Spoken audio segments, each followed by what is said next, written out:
1070 metri, alle pendici del Monte Cesena, tra le colline di Valdobbiadene in provincia di Treviso. Il Veneto non si smentisce e anche nel votare il proprio luogo del cuore preferito nella consueta campagna del FAI, il Fondo per l'Ambiente Italiano, che ormai è arrivato al 10° compleanno, sceglie di coniugare la bellezza dell'arte con quella della solidarietà. E infatti il Tempio Internazionale del Donatore di Valdobbiadene, il luogo del cuore più votato di quest'anno.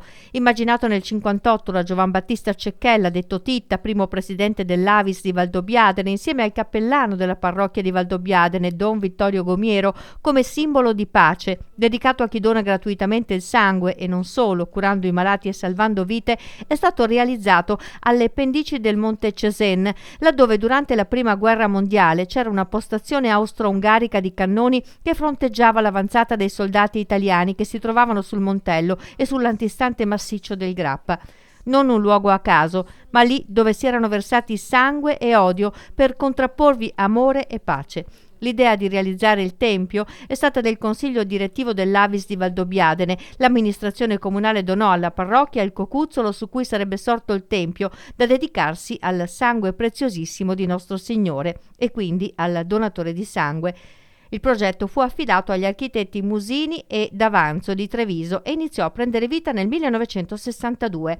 Un luogo che ha visto grande spargimento di sangue, odio e morte sarebbe diventato simbolo di dono, altruismo ed amore per il prossimo e la vita.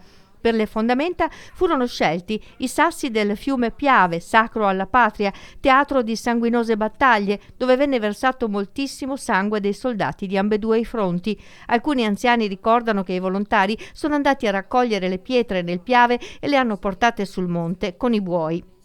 Questo tempio arrivava ad una media di 30.000 visitatori l'anno, ha compiuto 50 anni nel 2012, ma è chiuso e inagibile dal dicembre del 2017. La parte della travatura di sostegno è segnata dal tempo, dalle intemperie, dalla neve e dal sole, quindi è necessario reinnestare una parte della travatura e ripristinare l'equilibrio statico dell'edificio. La nuova campagna del FAI ha portato luce a questo monumento così amato e mai dimenticato dai veneti, con la speranza di avviare presto un restauro che possa riaprirne le porte.